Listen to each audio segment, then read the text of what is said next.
What's good, party people? This is According to Woods, and I have the honor and privilege of talking to a dynamic duo. They are literally the first royal family that I've had on this podcast, and in my eyes, the royal family of all of comedy. She is Ciara Royal, he is Vince Royal, and they are the royal family. What's going on, peeps? How Nice. are you? That was the first time we've been ever referred to as the Royale family. That's amazing. I That think sounds like that sounds very majestic. it is. I mean, Yeah. and you might have the shoes that might make Imelda Marcos jealous, right? The Ooh. shoe collection. So I'm just saying, We're not Vince. there yet. We're working on it. My mother does though. My mother Oh has man. a very extensive shoe. So she's been collecting shoes since the '70s. Oh, My mother. Oh, what happened? Everybody No, disappeared. you're there. you're Oh, there. yeah, cool. Because I only see myself on the screen. But my mom's been collecting shoes since I was a kid, and she actually turned an entire bedroom into a shoe closet. Oh man, your sister's old bedroom. Yep. Really? Yeah. Soon as my sister left the house, my mother converted her room into a shoe closet, and I think it's just older Filipino woman DNA. It's in their blood to collect shoes. Now, now, Sierra, coming into this, right? Mhm. Like, what was your kind of impression in all of this? Oh no, define big. The shoe collection. This is nuts, right? Oh man, Vince's mama's adorable. So I just let her do whatever. She loves shopping. We got done going to lunch one day when we were in Jersey, and she literally takes us to Marshall. Like, oh, we're gonna burst the calories. We're gonna Wow. Marshall. Is this facts, Vince? Yeah, my mom is an addiction to shopping, and it's always been like that that's like she shops her feelings away. That's how that's her therapy. But she's Like, so cute. and she'll say it's good exercise, if we just walk around Marshall's. That's exactly what she said. What?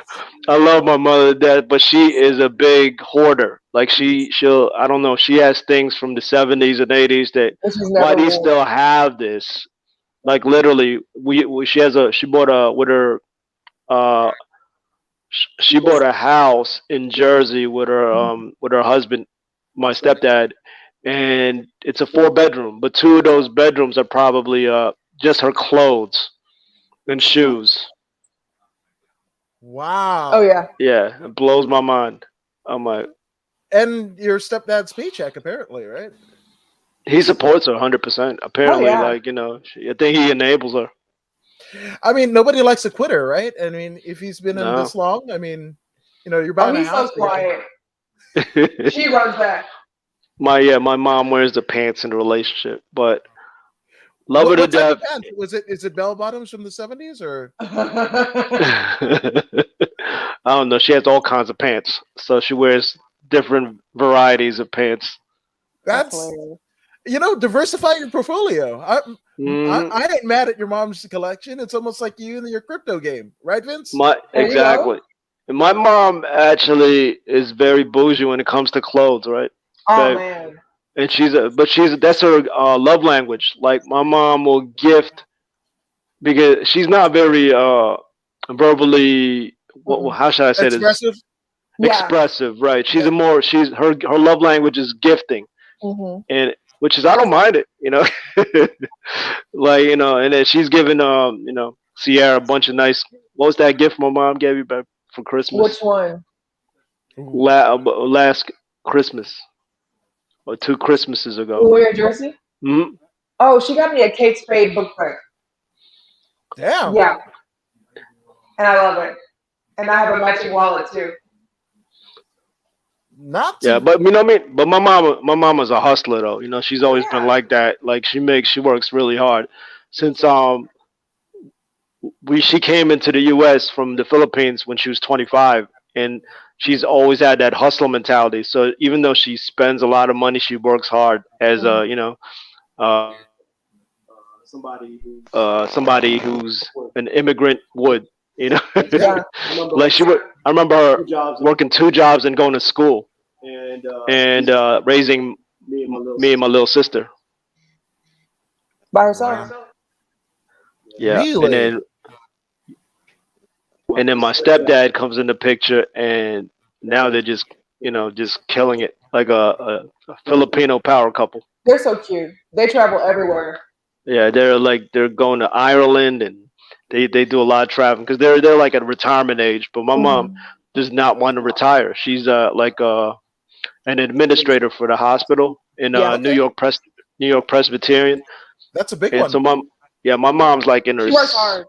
my mom's I think probably in her 60s, but Hmm. she's a man. She's still working like 12-hour shifts. Oh yeah. Damn. That's Yeah, the work ethic. It's an immigrant mentality. My right. mom came But over in 82 from Fiji, and it was Hmm. very much that way. I remember like her trying to apply for a job at City Hall in Inglewood, because Oh she was like, wow. it's the tallest building, and we moved to Inglewood right behind Randy's Donuts. Well, not right behind. I mean, now it's like the Roscoe's Chicken and Waffles Inglewood location, but right Okay. behind there, right off of Oak Street. And she had a job where she worked near LAX, and she walked us, like she basically walked us from the place to school, which Oak Street Elementary, which was right on the way, and she continued on to Century Boulevard, like right behind the She Hilton. walked to work. Yeah, walk to work, and then on her lunch break, walk back, brought us Wow. home, and then walk back to that's work. that's crazy. But I do love that our mothers had showed us an example of work ethic. That's something that my mother instilled in me as an adult now. Like I can't even imagine not working. Like I'm always on. My wife will tell you I'm always on hustle mode Mm. because Yeah. I feel like if I take a break, I feel guilty about it for not working and not being productive. So my mother instilled that in me. No, that's it. That's incredible. Which I Yeah. mean, that's one of the traits as a working comedian you'd have to have, right? Uh, Getting not just developing your act, but a show that works, and being able to promote said show. I love that you said that just because a lot of people that go to comedy shows, they don't understand all the little moving parts behind the scenes. They don't get it. It is a 24/7 grind all the time. Even when we're off, we're still talking to people about shows, who's coming to a show, who's booking for a show, what venues we're doing shows at, who's getting paid, how much are we paying them, everything. yeah, and my wife gets to see all the behind the scenes. She'll tell you I ruined comedy for her In a good because she way. can't in a good way, but because she doesn't see it from the eyes of somebody who's just a normal comedy fan that would just enjoy it. She sees all the behind the scenes and the politics behind the Yeah. comedy scene. So, but I love it though because she understands my world because she's around it so much. And I'm blessed to have her. I mean, I mess around with her, but I'm so blessed to have her in my life because I've never been good at sports. That was that one stint that I did with Taekwondo and Hapkido, but that's about it. Like when I was a kid, my parents weren't around; they were always working, so nobody cheered me on for anything. I was never really good at anything, but I found something that I'm really passionate about. And my wife is like, she's at every show. She's my biggest cheerleader. She's supportive. She helps me with material. I I've run. been her as critic too. Right. Not just like a yes person, but she'll tell me if something's whack. She's like, "I ain't funny, man. Don't even say that." Like she's very she's a lot funnier than me actually. But Whoa. Which is a heck of a dynamic to have, yeah, right? sometimes she's a lot funnier than me. Sometimes. Not all the time. Yeah. Which So I, much time like that. Hi, Dad. Sorry. I mean, when did comedy come into your life? You had your About parents working. Yeah, it wasn't until about 2008. I'm originally from Jersey City, New Jersey, and I decided to move to California just to try something new. I was living in Jersey for over 25 years, so I wanted something different. I didn't want to be stuck. I wanted to experience life, and I fell in love with California. In 2008, I went through a separation, so my heart was broken at that time with and I found stand-up comedy, just hanging out at little dive bars and bowling alleys, and then one time I came up and did an open mic. I did really great, and I was just hooked from there. That's amazing, and it's wild because I was kind of thinking about it. I saw somebody post like positive vibes only, right? And sometimes, yeah, positive vibes and everything, but sometimes it's the Hold, most fucked up hold on, shit hold on one second. I'm doing an that'll interview. that Hold on one second. that'll Okay. motivate you to do things that you wouldn't normally do. 100%. Yeah, it was crazy. Like I said, it was by accident. Because this is something that I never thought about doing. Even when I was a kid, I didn't think I was gonna be telling jokes for a living. It was I something wouldn't that say it was by accident. It was unintentional. unintentional, right? And I didn't know I had this gift to make people laugh, and I just enjoyed doing it. So initially, it was supposed to be just for therapy or just a hobby. But next thing you know, I'm being booked at comedy clubs and private gigs. And I've actually, my first or second year of comedy, I came across a lot of veterans that I saw when I used to watch when I was a kid. I ran into Tommy Davidson at the Laugh Factory in Long Beach, and I remember being like maybe a couple months into comedy, and I asked him, "Hey, what's your advice for a young comedian as myself?" He said, "You have to be on stage at least 7 nights a week, a few times a night. You have to be on stage. You have to you have to do it to like it's like instinctive. So there's like a zen to it. So when you're on stage, it has to be like a comedy zen. You have to trust the comedy god." And I'm like, oh, I didn't understand. But then the more I got on stage, it made me realize, yes, I'm developing this new muscle now. It becomes now like I'm about 14 years in, and I must have probably done over 10,000 hours of stand-up comedy, and I'm finally comfortable.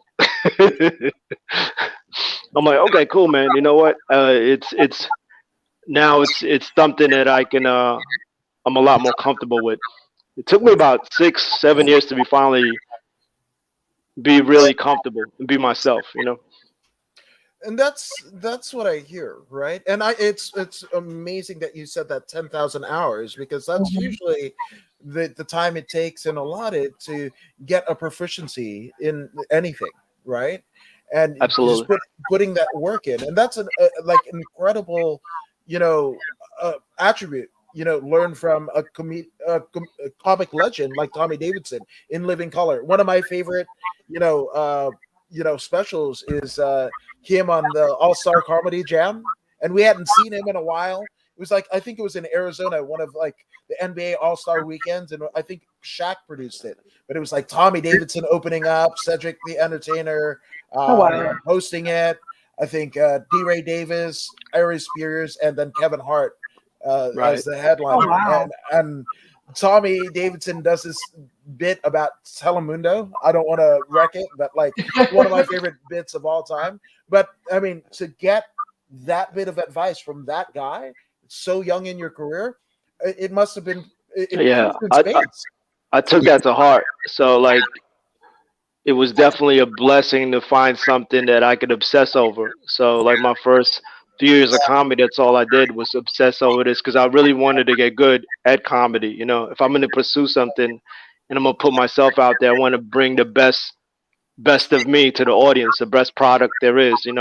So how can I be good? And I just every night I was jumping on any stage, whatever anyone offered me, whether it's dive bar, coffee shop, comedy club, casino, somebody's backyard. I said, just put me up and let me verbalize and work out these muscles. And so now I'm at the point that where I'm very comfortable in expressing myself to the point where I can take pieces of my life and put it on stage and turn it into comedy. Like, like for instance, like I met my wife 3 years ago, and she added about 30 minutes of new material into my routine. I'm like, yeah, I'm glad I got married because now I have more to talk about. I mean, it's almost like what John Mayer. I mean, the reverse of John Mayer. John Mayer goes through a breakup and an amazing album, and guitar solos that come Exactly. out of it, right? So she's the opposite, right? Exactly. I always get people that come to me after shows and I'm like, oh, are you such a good sport about making him make fun of you? I'm just like, I don't care.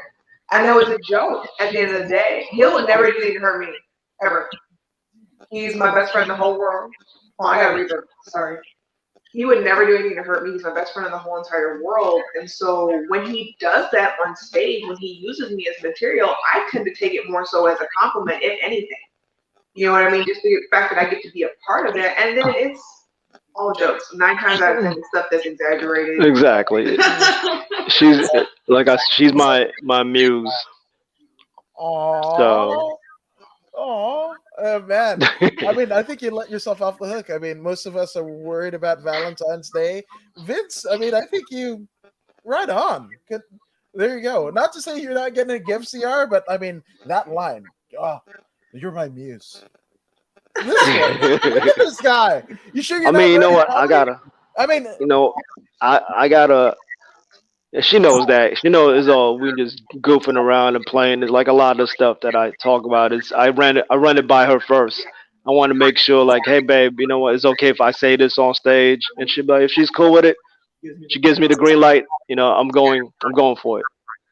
But I'm just having fun with it, because there was a point that I got burnt out. Maybe my stand up, and I started getting bored with stand up. So I started doing. Oh, he froze. Can you hear him? We can hear him. Okay, cool. Calm my stand up. Then I started getting bored. I'm getting a call.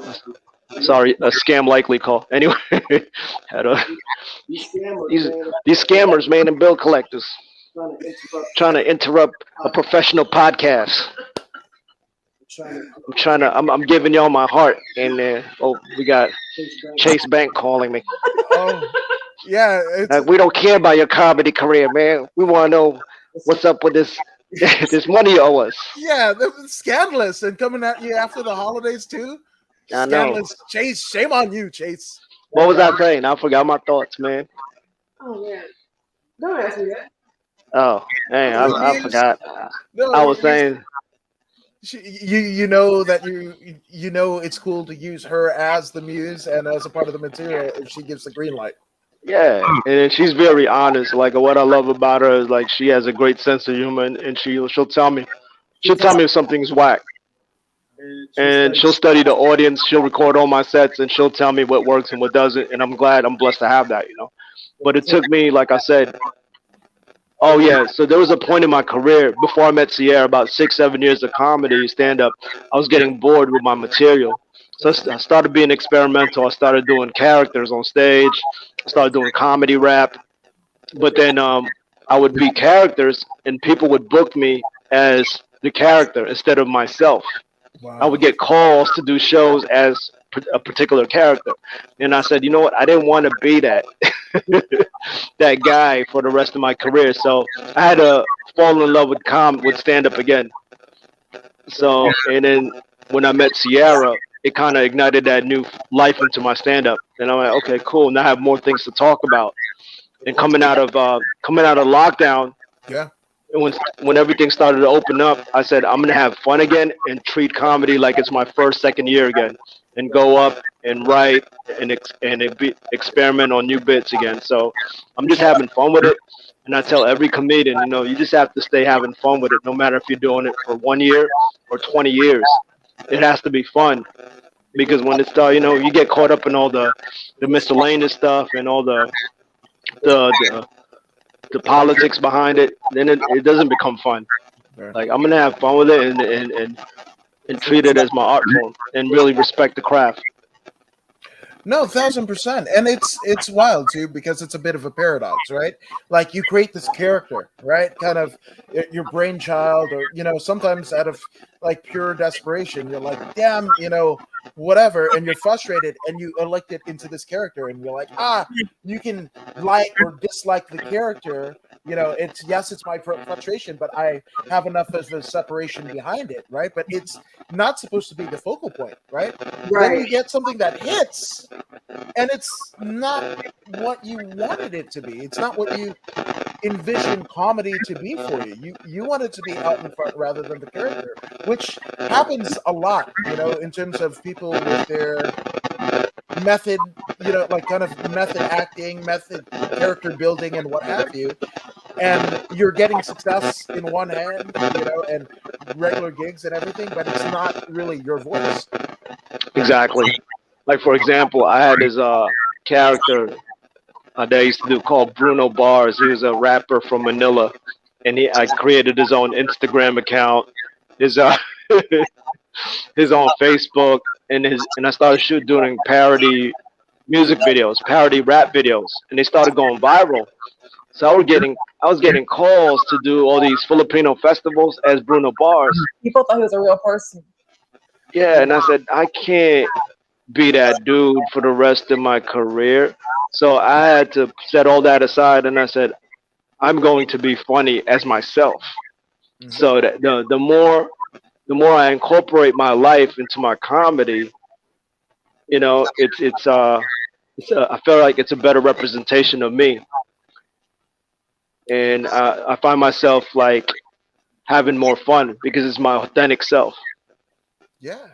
And I mean, obviously, Sarah, as somebody that, has viewed, Vince's career and knows the man behind the persona, you could see this frustration. You could see the tension building up. Oh, 100%. So at the point that I had actually moved away from St. Louis to be in California with him, he was actually in the process of recording a comedy rap album with all of his characters in it. So this was just at the peak of when he was frustrated with regular stand-up comedy. He was trying to do something different. And as much fun as he had recording that album, and we had a blast, between the studio time and the photo shoots and all that, there was something missing in it, because it's like the album drops, people are buying it, it's getting hyped up, and then what?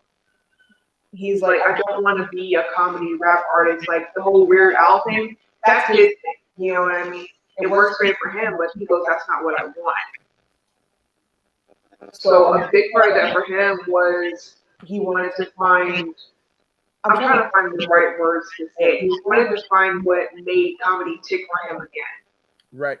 And part of that was being in that regular, not regular, that going up 7 nights a week, multiple times a week, multiple times a night type deal. Like when everything was opening back up, I don't want to say it was 7 nights a week, but 6 out of 7 nights, at least twice a night. Yeah, he's been going up crazy, but it's just about putting yourself out there and being willing to be vulnerable, because comedy is hard. Being on stage, public speaking is already hard, number one. But comedy itself is hard. I don't care what anybody says. You hear all these people, like, they see somebody on stage, oh, I can get up there and do that. Please, go to an open mic, show me that you have at least 5 minutes, and tell me how easy it is. Please. But him getting back into that rhythm opened up a lot of doors, because it's not necessarily about, what you do or anything like that. It's about the relationship you form. It's about being out there in the trenches with regular, not just open micers, but people that have been doing it for 14 years, just like he has.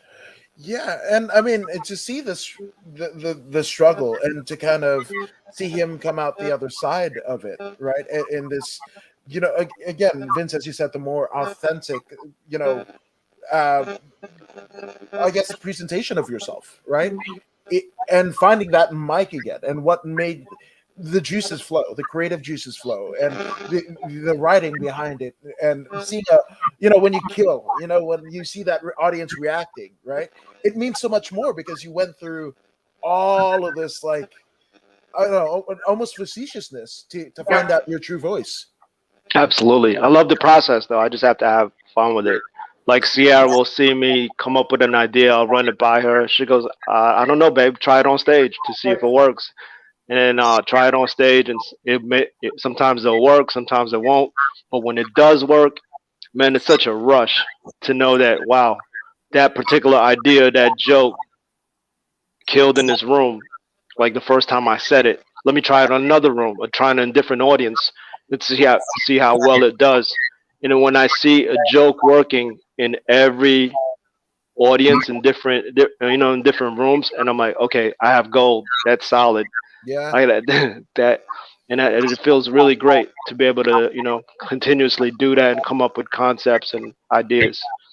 Like right now, like I love the process in the art form of stand up, but also found myself trying to keep up with the new generation of comedians, which are mostly social media content creators. So like I just started a TikTok less than about 2 months ago, and I found myself like some of my videos are going viral now, and I'm like, wow, this is fun.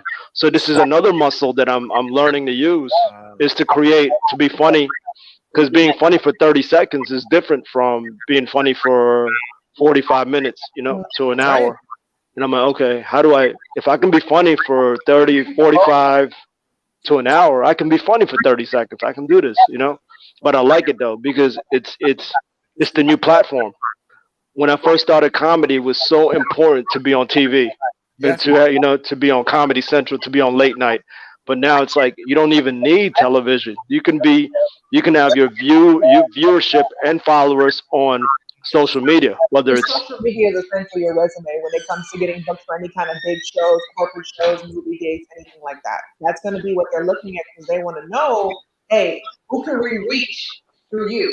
How can you help us widen our net for what it is we're doing? That's all they care about.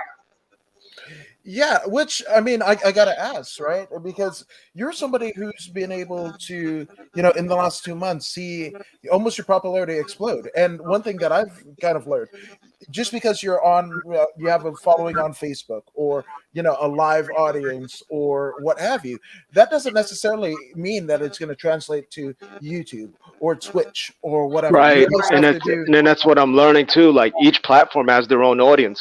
yeah, Facebook people are not on Instagram, or Instagram people are not on TikTok, or vice versa. There's like each platform has their own. And I stayed away from TikTok for a few years, Oh man. and because I thought it was just for 12-year-olds. But then my boy Nathan Hurd, super solid dude, blew up on TikTok. Just him like talking to himself, and and he the algorithm found his audience, and he has over like 2 million followers on TikTok.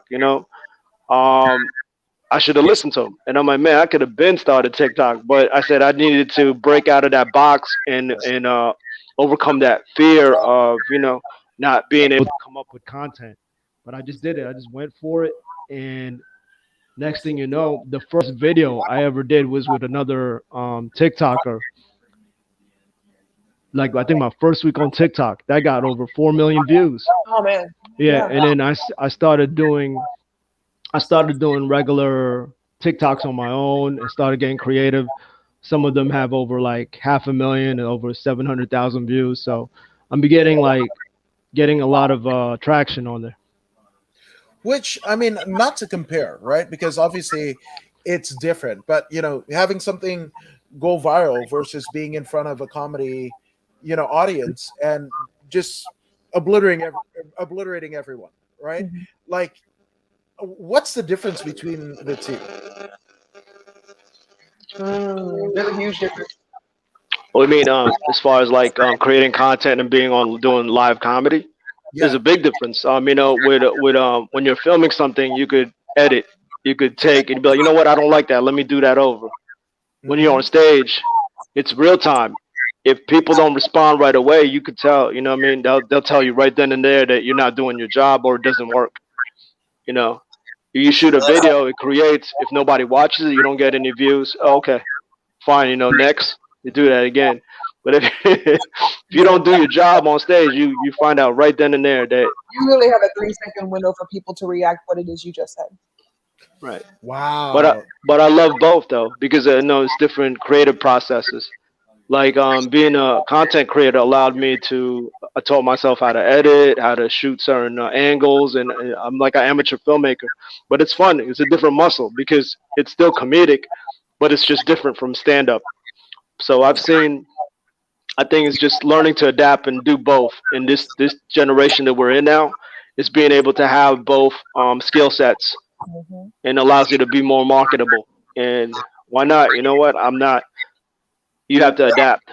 You know, the certain musicians that we watch, the ones that are long lasting, like how are they still around? Because they learn how to adapt with each generation. You know what I mean? It's like, Yeah, and when it comes to comedy too, like, you know what? We have to learn to adapt. You talk to a lot of old school comics to be like, no, I don't want to do social media, and you don't hear about them. Like, you know what? exactly. And they're brilliant, and you watch them, be like, yo, nobody knows this dude. This guy's such a killer on stage, but he Mhm. has no social media presence, or Hmm. vice versa. A lot of like TikTokers think they can be funny for 20, 30 seconds and can go on stage and do 10 minutes, 5 minutes. Different. They can't. You know what I'm saying? They think they could headline spots, and I've seen them fall flat. It's a different animal. So I think learning both skill sets is important in order to have a, a bigger reach. Yeah. No, 100%. Which I mean, you say that, and automatically I went in my head about a comedian named Tony Woods, who started out in like the DC comedy scene. Oh yeah, Yeah, hilarious, dude. right. And he was on Rogan not too long ago, and he didn't have it, and that's why. And I don't want to go like, hey, that's probably why I never heard of him. But Mhm. like, you know, thinking about the time where he was on top, where a lot of those East Coast comedians were basically cutting their teeth, or basically adding to their legacies in some the tenured comics or whatever, right?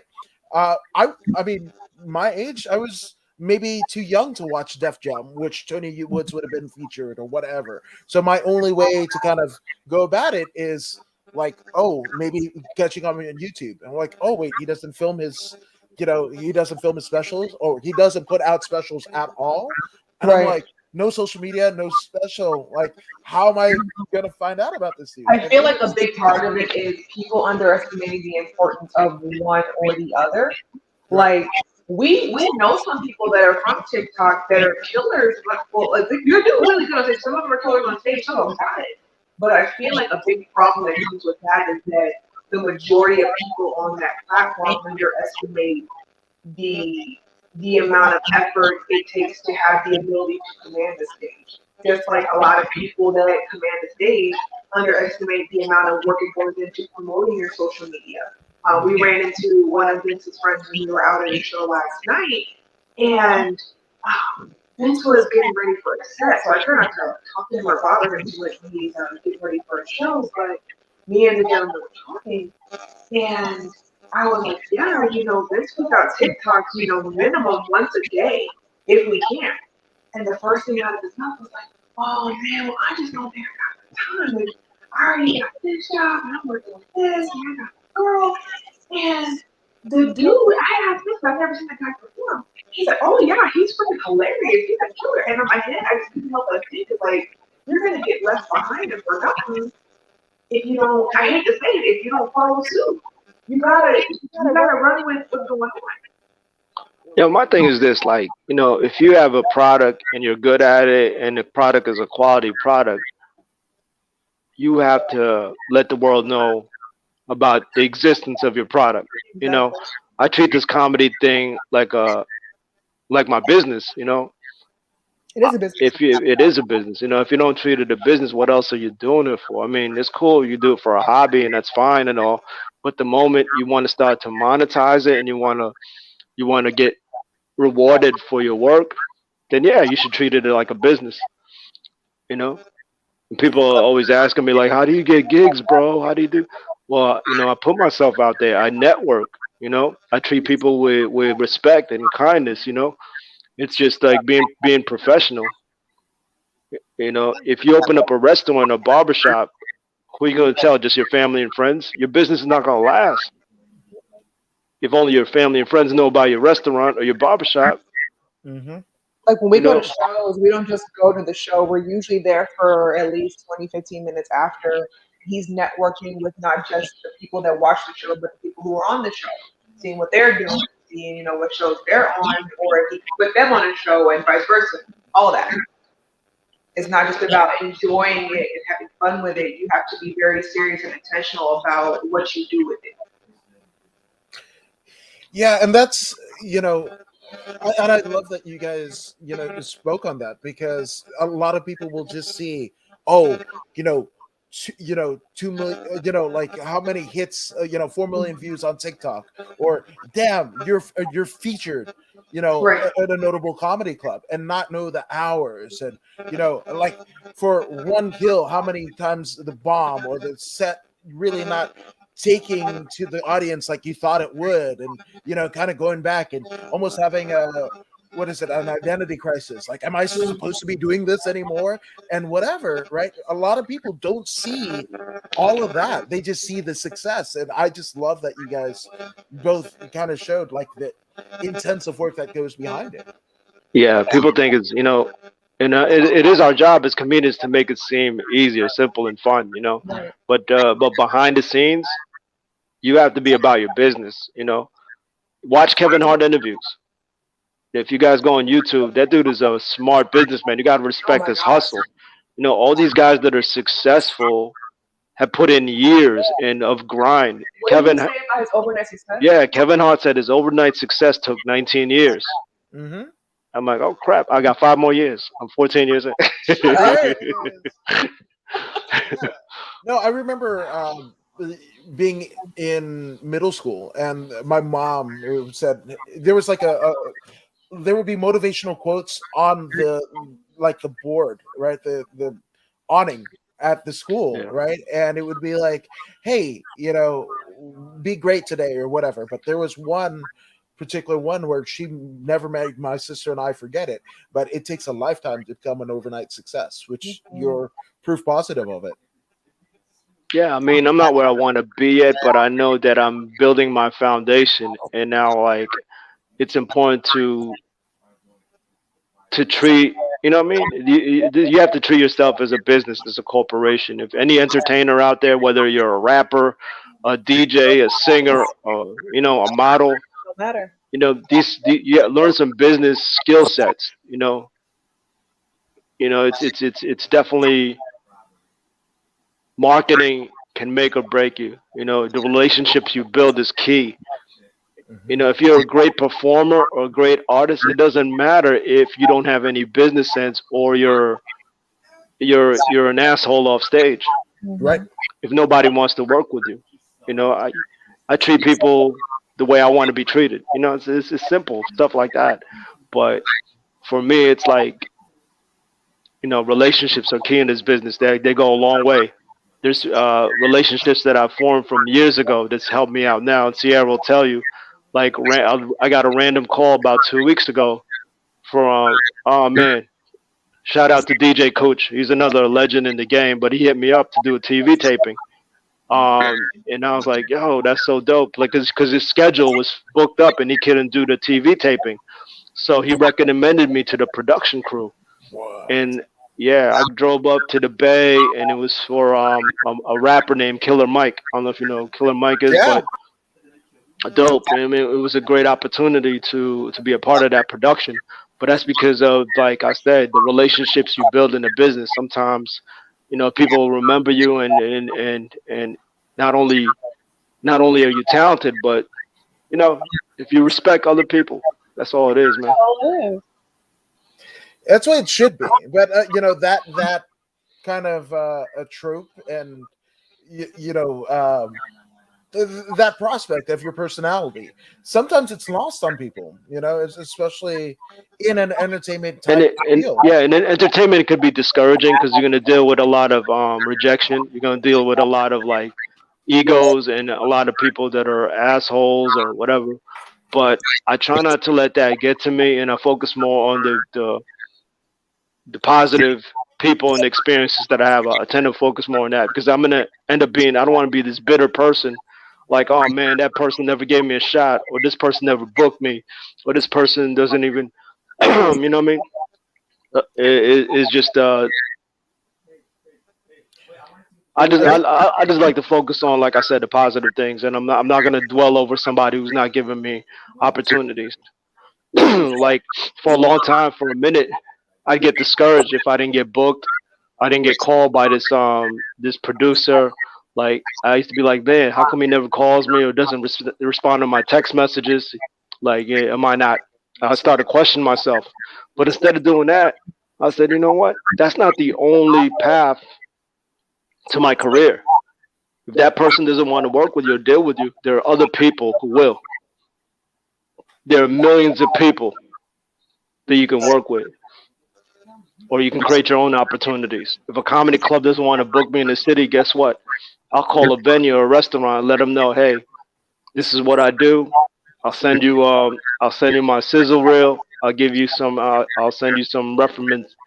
I'll send some recommendations from other comedians or comedy clubs. They'll tell you, and I'll send them clips of like past TV appearances. So it's basically, like I said, building relationships, and that's with any business, you know. Yeah, and you can't fake the work, right? The work that you're putting into it by, that's it's almost like, maybe being asked by another upcoming comedian, how did you get there, right? And much like you did with Tommy Davidson, right? And you can't replicate the success, right? You can take pieces of what you're being told or taught, and even what the lesson that the crowd in front of you is teaching you night for night, 7 nights a week, when you first started out, right? And that in itself is a lesson, right? But all of those lessons that you're learning on the job trade, it's essentially on the job training. You can't replicate it. There's no school. I think of all of the trades and what have you. You can go to acting school. You could learn how to be a good singer, a musician, engineer, what have you. I think comedy is kind of that last message where there is no higher learning other than doing the work. Right. I mean, like I said, a lot of comedy comes from, like I said, just doing it and going up on stage and writing. And Seattle tell you that it's just, it's some certain things you just can't teach somebody. You can teach somebody how to write a joke, but there's other things that go into it, 100%. So mastery is about like just doing things over and over and working out that muscle. No. Speaking of muscle, you two happen to be pro wrestling fans, but pro wrestling fans, I was about to say that, man. I thought this was a wrestling podcast, man. Not one mention of Macho Man Randy Savage. Like, man, that's the wildest nobody thing, cares right? about my process and the behind the scenes. We just lost the audience, Mr. Woods. Like, man, I logged in because I wanted to know about Dwayne Johnson and Rikishi. Do you have the Rock stories? I don't have any Rock. Well, you know what? I don't have. No. Why bring it up? I was like, I don't know, just random. I don't know. I'm just using that as an example. Like somebody who logged on now who thinks this is a wrestling podcast. Like, wait a minute, man. I thought that's like somebody tuning in and watching the news, but instead they're talking about, I don't know. Not new. Or like, I'm gonna chill out with Kenny G or whatever, and be like, Norwegian death model. There you go. That's a better example, man. I thought this was supposed to be a Migos concert. Why they got Kenny G opening? Hey, that song with the it's fire. He's still touring. Yeah, fuck yeah. I hope his hair is still like that. I'm just throwing off your audience. But you know what? I'm gonna tell y'all this, man. If it wasn't for wrestling, you know what? That I think as a kid, I wanted to yell at people. And pro wrestling is like, there's a lot of yelling involved. So on stage, I find myself yelling at people too. I was like, oh no, you did last night. Yeah, last night I was yelling at the audience. So it's like, that felt like pro wrestling last night. Wow. So I mean, that's it? That, Vince Royal's way to deal with a heckler is like do more pro wrestling promos? Not necessarily. You punch on that geek. It's almost like they were borderline asking for it. They were like the villain in the wrestling ring that keeps like freaking poking at you. So he lost it. No, I wouldn't say lost it, but you went in. I went in, but yeah. I mean, I mean, in wrestling speak, that's called cutting a promo, brother. So Yeah. can we get a little bit of that I'm promo? going. I'm gonna tell you something though. When I was a kid, I don't know if you guys remember Ricky the Dragon Steamboat. Yeah, course. damn Yeah, right. in Jersey City, he went to the Hudson Mall, and a bunch of kids just went to the mall that day, and I didn't get. I saw him from a distance because it was a mob of little kids that wanted to meet Ricky the How old were Dragon you? Steamboat. I was like 12, and I Mhm. did see. I don't know if you guys remember Razor Ramon, Hmm. The but bad he played a different. He played a different character though. Scott Hall. Yeah, Scott Hall. So before he was Scott Hall, he was Razor Ramon, and I met Razor Ramon in the airport. So that was another wrestling story. You dated yourself with that one. What's that? I know, man. They're like, hey, No, that's they're my like, deal. The Razor's they're like, man, say hello to the bad guy. That's yeah, not Al Pacino and and Scarface to me. That's Razor Ramon. There you yeah, go. he stopped doing that because I think they were like, was a copyright issue, or they were saying that he's impersonating Scarface.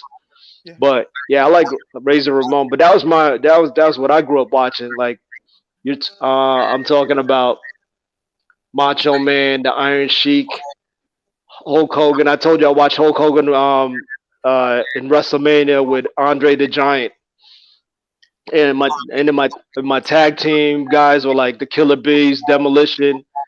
Who else? The Hart Foundation, Bret the Hitman Hart, Jimmy Jimmy Jim the Anvil. Jimmy Hart, and then Macho Man. His manager was actually his wife too, Hmm. Yeah. Elizabeth. Yep. Yep. And then that guy George the Animal Steel used to try to steal Elizabeth all the time. I don't know if you guys knew who George the Animal Steel was, but he had the green tongue and he used to eat the turnbuckle. Turnbuckle. Hell yeah. Yeah. My favorite was Brutus the Barber Beefcake. I don't know if you guys remember him. Well, he put you in the sleeper hold, right? And while you were asleep, he would cut your hair, Mm-hmm. which happened to me once at a barbershop. I did fall asleep because I was old, and I woke up, I had like a fade. So that was, I mean, but that's on you. yeah, but that's just me being old, though. Fuck. That's pretty. That's pretty ratchet. That's pretty rancid. Whoever that barber is, man. That Was it at least a good food? No, he ain't putting me to sleep. I'm just old. I like to take power naps. I'm at that age where I need. Everybody's like, "Yo, this is you're living in woke culture." I'm like, I need to take power naps to stay woke. I'm at that age, yeah. Wait, you But- look all of 25. What are you talking about? Are you Man, you know what? 25? Yeah, it's the Filipino gene. That's what it is. You and I'm Arnel actually- Pineda. I don't know who's singing for Journey and who's doing comedy. Oh, that's fun. He just called me the lead singer of Journey. I'll take that as a compliment. Hell yeah, that dude's got pipes. Filling in for Steve Perry. Shit. Yo, Oh, that- Arnold Pineda? Yeah. That's dope. That's living the dream, man. They just found him on YouTube too. That's crazy. I saw them in concert. Steve Miller Band opened up for them, but that was a dope concert. Anyway, you guys are getting off the subject because I'm naming you guys my favorite wrestlers to right now. All right, so Brutus the Barber Beefcake. You guys remember King Kong Bundy, Yeah. Bam Bigelow. All right, Big John Studd. Who else? You guys remember the $1 Million Man, Ted DiBiase, and he had a bodyguard named Virgil who actually who flipped on him. They actually ended up fighting. Hercules, Adrian Adonis. Yeah, with the flower shop. Yeah, the flower shop. The Honky Tonk Man. He was like the wrestling version of Elvis. Elvis. Yep. Who else did I like growing up? Man, the Undertaker. He's still around. Undertaker was in a couple of generations of wrestling, Yeah. and he had that weird manager. Yes! Paul Bearer. Paul Bearer, right? You guys remember? Man, who was that guy? He was the wrestling manager too. Captain Lou Albino. Albano. Yeah. Albino. I call him Albino. Captain Lou Albino. He was in Cyndi Lauper's music video. Yeah, girls just want to have fun. Girls just want to have fun. People don't remember that. Mhm. King Kong Bundy was in an episode of Married with Children. That's actually We the talked reason about that. why the name for the family is Bundy, because the creators were big wrestling heads. Okay. Jake the Snake Roberts. Mm-hmm. Rowdy Piper actually did stand up comedy for a little bit. Rest in Yeah, peace, Rowdy Piper. Met him briefly at the Comedy Store. So really. who else? What wrestler did I meet? I think That's it. was it Rikishi? Who was at the And Long Long Beach Beach? Comic Con, that was Rikishi. Yeah. Okay, but no, he was earlier. I'm talking about like what other guys from when I was a kid. Jimmy Superfly Snuka. You guys remember him? Mm-hmm. Um, Hacksaw Jim Duggan. Oh! Yep. The British Bulldog. Yep. Ravishing Rick Rude. Hello, sweat hogs. Yeah. The Ultimate Warrior. Oh man. That guy. The Ultimate Warrior. That I think he passed away too, right? Yeah, a couple Yeah. years ago. Yeah. Right after It was he right went to the before they Hall of put him Fame. in the Wrestling Hall of Fame. Yeah. His Yeah. wife had to accept it for him. His wife had to accept it for him. Yeah, actually, he died.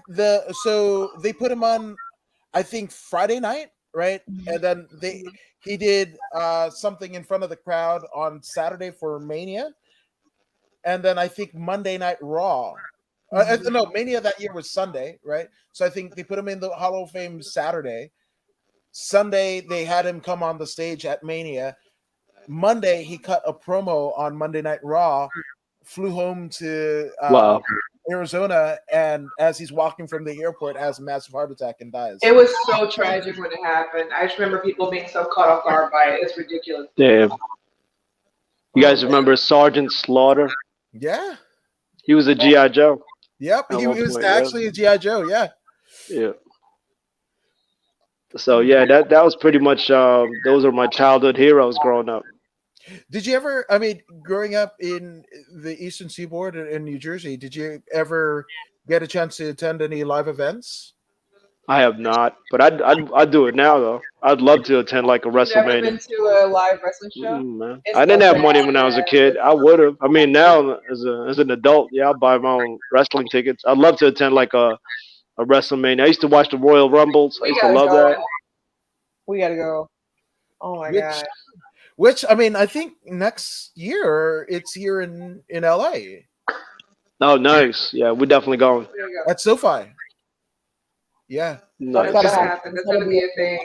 I've only been to two, but still, it's so fun. Yeah.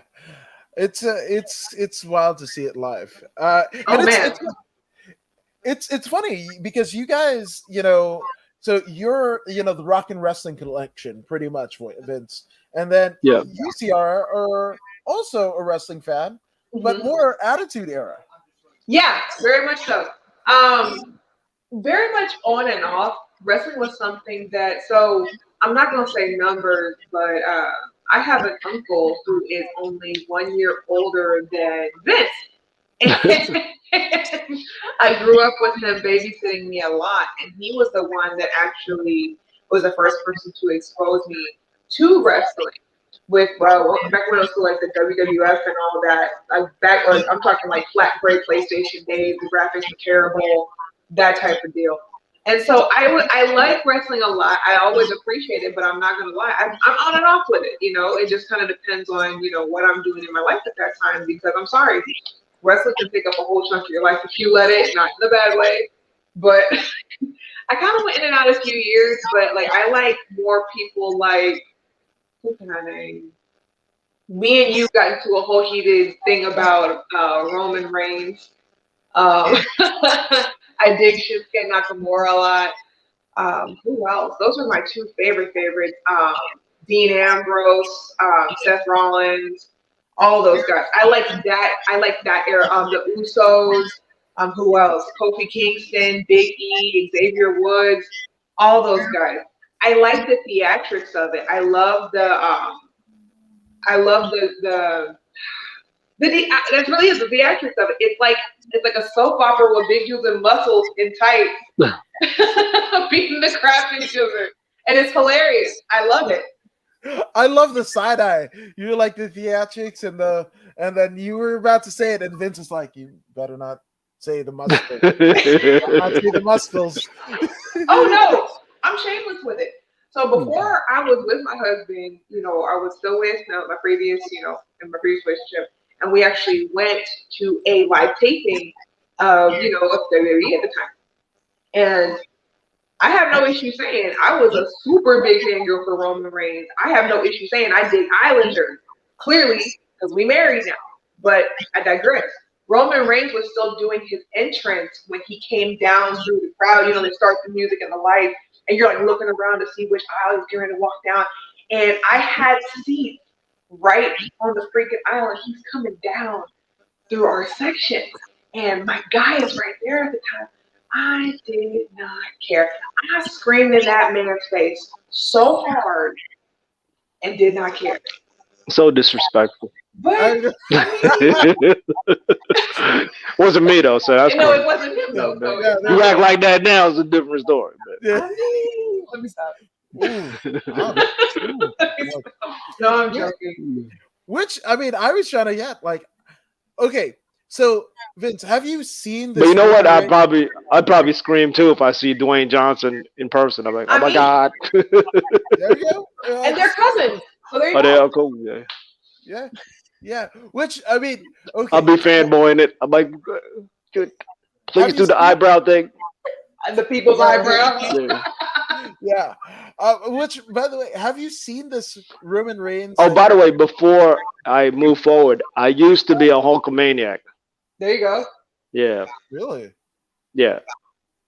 So I found out he said the N-word. I'm like, man, Hulk, why he got to ruin my childhood? Hulk Hogan. Hulk Hogan ruined my childhood, man. He's a real American. Oh, man. Yeah.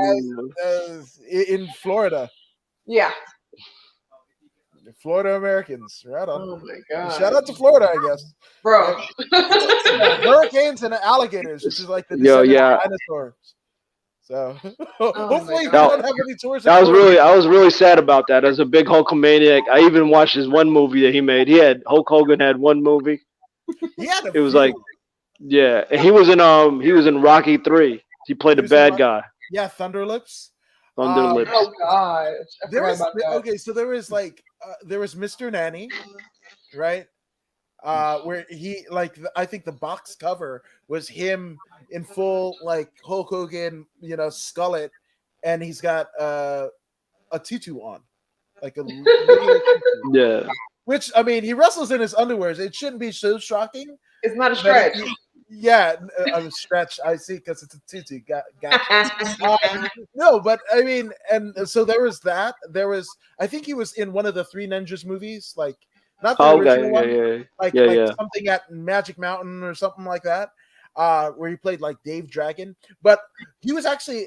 Do you remember Suburban Commando? Yeah, I remember that. Was it? And then there was also a movie called like Thunder in Paradise, something like that. That was a show. Oh, that was a Hulk Hogan show. Yeah. Yeah. He did a couple things, man. Yeah. Which kind of brought him away from wrestling, but.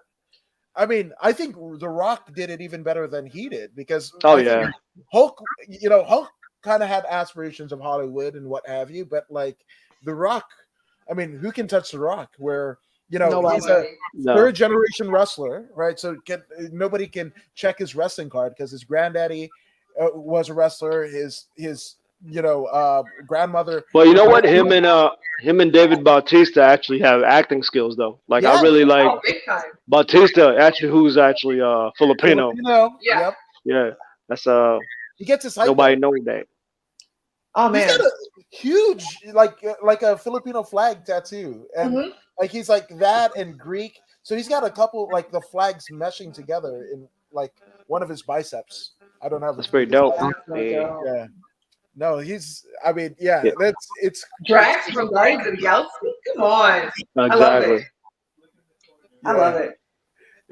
If I were to tattoo another man on my body, it would probably be Dave Bautista. I'm not. You know what I mean? You know what I mean? As Drax though, and not himself. like as a character. Like I feel like a superhero, on your body is like, okay, cool, man, that's acceptable. If it's just a random Not him in the dude, full. yeah, he's like, who's that random dude on your calf? Oh, Steve, Oh man, that's my social worker. That's social worker. I'm just saying, it got to be a superhero. It can't be just random dude. Who that? So you wouldn't get a full-on Tom Holland's tattoo, just have to be Spider-Man. No, it has to be a superhero, man. That's weird. Just having a random person. Oh, Random person. wrestling fans, my goodness, they will. Oh, really? Yeah, put a Ultimate Warrior full on or Okay, you know what? Nuts. I guess it's okay if they're like passed away and then there's a tribute to them. Yeah, I get it. But if it's just weird to like imagine somebody tattooing my face on you, and then you meet me in person and you'd be like, Vince, check this out, man. I got your face right here on my stomach. I'd be weirded out by it. I'd be like, You wouldn't be flattered? restraining order. Yo, tattoo artists, hit me up. I'm getting a Vince Royal tattoo. That's what I'm going to do. That's You and I'm not next a tattoo I have idea. no tattoos. My first tattoo, Vince Royal. Like, full on. Yeah, that would be weird. And well, actually, Vince Royal, and on like have a phone background, Yeah. right?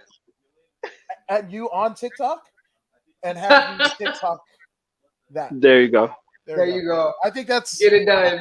that's what we do. The wife is a fan. Oh Lord. I see. Yeah. Mary's on. Hey, Mary. Oh my god. Yeah. So it's wild. So has Ciara explained Roman Reigns to you, or have you? Not seen yet. Roman Reigns? You know what? She's shown me the Japanese dude. I like him. Oh, Shinsuke Shinsuke Nakamura. Nakamura. Yeah, he was dope. Yeah, Yeah. He's so dope. Fuck yeah. I like him. That was Who's got a legit MMA background? Like Yeah, you were Wow. telling me about that. yeah. Oh man. He's not bad. Like it's wild because like he obviously him, Shayna Baszler, who's there now. Also Sonya Deville, but Daria actually used to fight amateur MMA here. Actually, it's actually really fun, especially when the WWE AEW tie-in, right? Yeah. There's Scorpio Sky, who's in AEW now, right, as a professional wrestler. Mhm. He fought on the same amateur MMA card as Daria, who's now in the WWE. So there is a legit like now, That's so cool. yeah. Before they got to their their Yeah. national and worldwide acclaim, they were actually fighting on an amateur MMA promotion called so Brutus cool. MMA. that's awesome. Sometimes when we had a king bed, Sierra and I would wrestle. Uh-oh. Can you talk about that? She don't like it when I practice my moves on her. Was it Razor's Edge? Did you go for the Razor's Edge? Or did you go for that that I super do. one? There's a couple of moves I've done on her. Like I did. Then I would pin her, and then I'd be like, "Babe, you're supposed to kick out," and she doesn't. She just lets me win. I mean, that's No, better he, than Rick and Flair's, as right? weird as this sounds, he's being 100% honest. No, like he would like put me in a whole like lock hole and be like, "Babe, no, you got to get out of it," and I'm just cracking up laughing the whole time. It's terrible. What? I used to do, you know what I mean? Because I used to practice on my little sister. He got me in a And- figure 4 leg lock one time, and I did not. Yeah, but my little sister got a lot older and bigger than me, so now, yeah, Sierra's about my weight class. It's, dang. Ooh, but is your sister trying to get her win back? Ooh. Oh, not today. She No. would, but not today. It's like you go over to the family's house for Thanksgiving, and she's trying to pile drive you onto the table. Like, Oh, it would happen. Oh man, I love your sister, but I would not fight her. No, my little sister is scary. Yeah, I mean, she's mad at me because I pile drivered her when we were kids. I She was was 4. yeah, and I was like 10, and I practiced the pile driver on her, and I'm glad I ain't freaking, snap her neck. I'm glad, 'cause I was 10 years old, but, I'm glad she's alive, but It's, she's traumatized from that. She'll tell you, I remember that time when I was 4 and you packed just a proud driver on me. She was a baby. And that's why, you just have to explain to your children that wrestling should not be practiced on your younger siblings. don't try this at home, kids. Yeah, wait till you have a wife. When you're a lot older, it has to be used. Consensual. Yeah, exactly. It's okay. I'm gonna practice my Superman punch after this. It's all good. You enter an agreement. That might be a marriage license. That might be about agreement. No, it's not. I don't want to get everyone to get the wrong idea. It's all playful. It's not. I'm not using my full strength on Sierra because she would probably crack my neck. Yep. Yeah. I think I've hit Vince legitimately one time, and that's because he scared me, and it was just like a reaction. And I just remember him. He scared me in the car of all places, and he's just in the driver's seat, like, oh.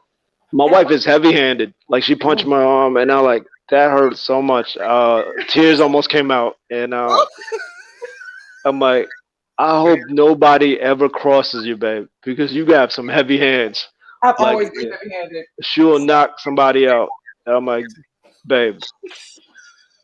So she's also, by the way, guys, she not only does she help me manage my career, but she's also my bodyguard. All right. I mean, that's pretty smart. Kind of career planning. Yeah. And it's all just going in the same, kind of pocketbook and account. That's exactly. Manager. It's easy. We keep 15%, babe. An extra 5 for being the manager. Exactly. I mean, for being the bodyguard. Cool. Let's just keep it all in the household. Yeah. And then when you have house comedy shows too, keep it in house. Yep. We keep everything in house, and she does my flyers too. So she does everything. My wife is. She washes my drawers. She does my flyers. She's my bodyguard, and she records all my sets. I mean, I record your TikToks too. And my TikToks. So I am very blessed to have her by my side. So in theory, if you are Macho Man Vince, she's your Elizabeth, isn't it?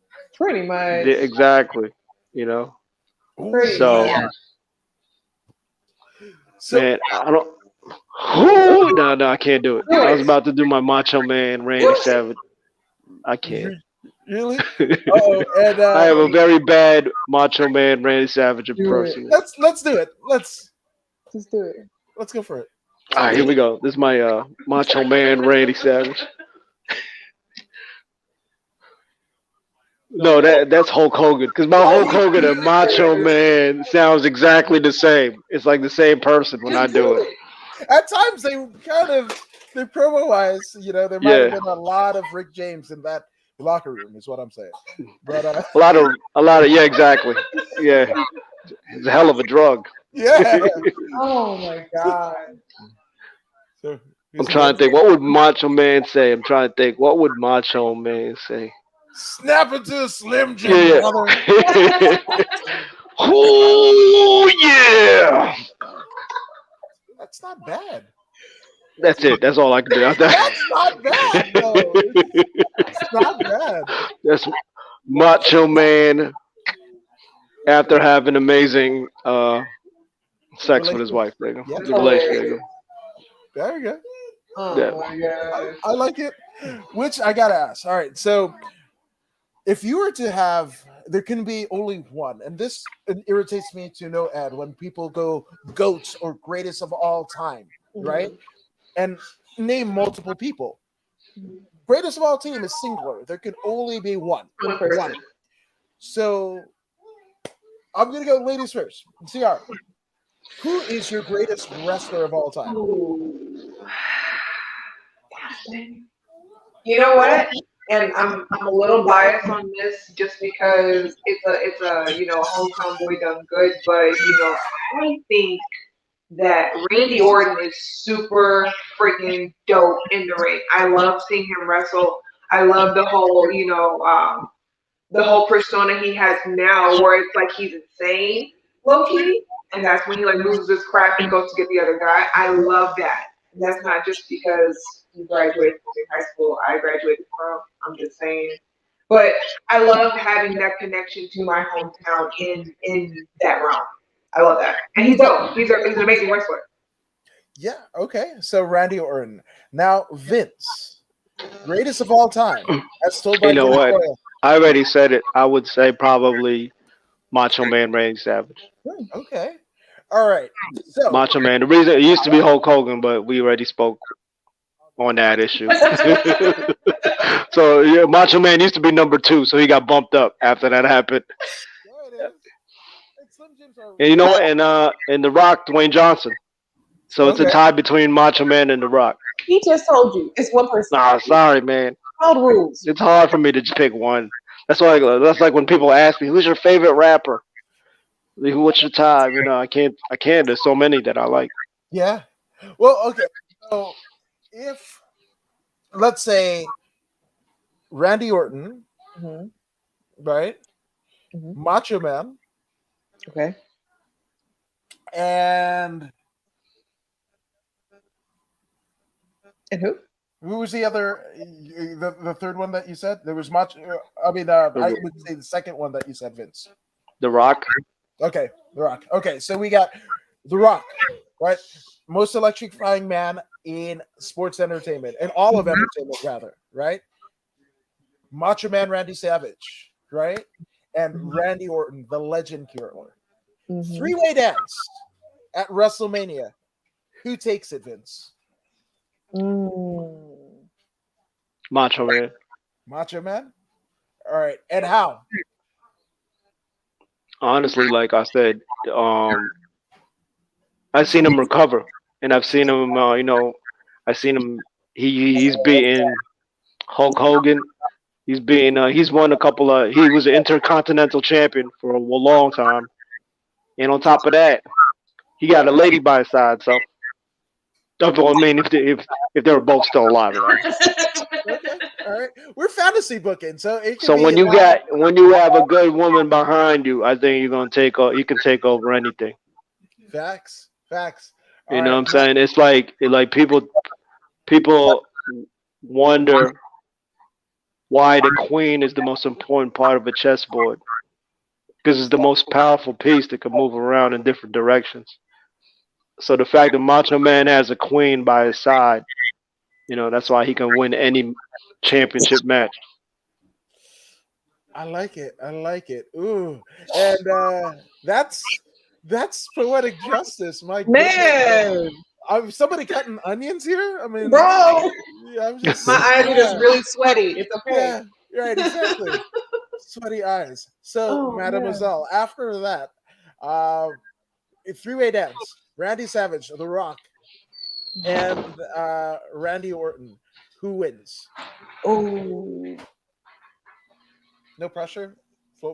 Butterfly sting like a bee. I think The Rock's got it. Okay. Straight up. If that's the line, if that's what's going on, yeah, it's over with. Uh, And it's not just from a charisma standpoint. It's just that he's been doing this. I want to say longer than the majority of most people that have been in that business. Like you said, it's not just his career; it's his family lineage. He's got a lot. Yeah. Which sans from Randy Savage, who's no longer here. Yeah. Good chance that we might see The Rock make his return and maybe retirement in LA next year for WrestleMania. So we might at least 2/3 of the potential dream match between the Royals could potentially happen right here in LA. That would be amazing. Just We gotta saying. go. We have to go. I feel like you guys have to be there for that. Yeah, for We sure. will. I remember being at Battleground in St. Louis a couple of years ago, and the Undertaker showed up, and he basically beat the crap out of Brock Lesnar, and it was amazing. You have to be there. It's the best. No. Yeah, Taker's a once in a generation type deal, which yeah. Oh, I mean, if it's so, as somebody who watched the Undertaker with Paul Bear putting motherfuckers in body bags, right, to the current incarnation which Ciara is familiar with. That's a very good word to use. Current incarnation. Yeah. Yes, right. So old school Taker with Paul Bear against new school Taker. Mm-hmm. Who wins? What's a better character presentation? Mm. If they were to fight now, Yeah, or which one do you prefer? oh, like so at the same age, because like if he were to fight the old Undertaker, is the old Undertaker still alive? Yeah. Yeah, Yo, I would go. My vote, my bet would be on the new Undertaker, because the old guy probably has like arthritis or But the health older guy issues. would have more wisdom with what he's been through in the ring already. He's been through more than the new guy. Mm, that's true. yeah. Which, by the way, I believe it was SummerSlam, definitely in the 90s. But there was an actual Undertaker versus Undertaker match in I Really? believe it was Chicago. Now I gotta look this up. Yeah. Oh, I'll send you links. It's wild because one was managed by actually one of your See, favorite. I learned something new. I thought it's always been the same Undertaker. I didn't know there No, was a it new. has. Well, the Taker has been it, but they basically had a guy named Brian. I don't want to ruin kayfabe, but No, you're good. yeah, they had Brian Lee, who looked very similar and was at the time until he ended up sleeping with Taker's 1st wife or second wife. They Oh were wow! friends. So he must have really looked like him. Yeah, I know. It was He's like, wild. oops. Like yeah, I thought it was the same person. Yeah. So basically, what happened Yeah. was obviously, one of the gimmicks where Taker, gets buried and whatever, right? And that Taker was the one managed, the old school Taker managed by Paul Bear, right? So what ends up happening is, he gets buried and whatever, and ascends to the heavens and what have you, right? And then reappears, but he's under the guidance and the notoriety of $1 million man, Ted DiBiase. There was a corporate Undertaker. I shit you not. But that Wow. corporate Taker was Brian Lee, right? But did all the moves. They even drew in all the tattoos. And Taker at that time wasn't as tattooed as he is now, right? Right. It was pretty easy to pull off, right? And then you would see stuff. And it was a weird work in where they worked in like, they hired Leslie Nielsen from like the Naked Gun series and whatever Yeah. to find the Undertaker, and it's like, is the Undertaker in a park? And then he's asking little baby, "Have you seen the Undertaker?" And like, what's up? That's crazy. Shop, and it was like, have you Is seen this the is all this on YouTube? Because you got Oh, It should be. yeah. 100%. Okay, cool. Yeah. I have some YouTube material Yes. to look at tonight. No, I'm sending you links. That's Oh, man. yeah. Cool, Undertaker man. versus Undertaker. That was definitely it. But speaking of it, you two wouldn't be here without a throng of support behind you, right? Both professionally and personally. So take as long as you need. Look, the mademoiselle speaks first, but let's get some shout outs of the way, CR. Oh, what do you like the support system? Yeah. Oh, for sure. Vince's family is super supportive. My family is super supportive of Vince. I remember during pandemic, we were actually on lockdown with my mom, my grandmother, and my mom saw how bent out of shape he was because he couldn't do stand-up comedy and he couldn't perform at regular clubs. She actually bought him like a karaoke mic that he could use at the house because he would legitimately stand in the kitchen and to stand up for just me, my mom, and my grandma. But other than that, Vince's support system a lot too comes from the relationships that he's built in the industry. And I'm gonna let him name those people off, but I know there's probably even some that I don't know about. That's incredible. And especially getting to the echelon that you are now and continue to grow in, it makes that even more impressive. So, without further ado, the man of the hour, too sweet to Yeah, be sour. I'm gonna do like Snoop said at that when he was accepting the award. I want to thank me for all the hard work and grind. No, I'm joking, man. You know what? My Sierra's been my number one supporter. You know, my family's halfway supportive, but my her mom and grandma's been super supportive, and I appreciate them for that. But everybody who's been rocking with me all these years, and just watching my growth, and I appreciate you guys, everybody that comes to my shows, follows me on social media, likes and comments, all that means a lot, and it's helping me um, feel like I'm doing something. I'm contributing to raising the vibration of this world by contributing and adding laughter. That's needed, especially during these times with a lot of crazy things going on. We need to laugh. We need to have fun with life, and just to remember to be playful and wrestle your wife at night. There you go. That's there you go. If nothing else, wrestle with your wife, and if you don't have one, get somebody else. Yeah, I'm talking about playful though. I'm not talking about don't get it twisted. I'm not talking about these people get it. Oh, he likes domestic. No, I'm talking about no domestic violence. It's all playful wrestling moves. If you get my drift, you know what I'm talking about. Yeah, Like exactly. we role play. We tag team partners. He had to think about that after you said it. I mean, I couldn't tell at all. Couldn't tell. And last but very not least, for people that want to get dates on you and see what you're doing, both on all of the social media, which I've linked in the description below. But definitely, you guys can follow me. I don't know, I'm on pretty much every platform, Facebook, Twitter. I'm very active on Instagram and TikTok lately. So I've been putting out videos multiple times a week. So just follow at Vince. On TikTok, I'm at Vince Royale Comedy, and on Instagram, it's at Vince Royale, and Facebook as well. And I usually post my show dates on there. I have a few coming up. One at the end of this month at Rec Room in Huntington Beach. Tomorrow night, I'm at Pasadena Comedy. And like I said, as my tour dates update, I'll post that up on my social media platform. But definitely give me a follow on Instagram. You'll see my antics on TikTok. So continue to support live comedy and wrestling. There it is. I'm so glad to have you guys here. Thank you both for doing this. Thank you for having us.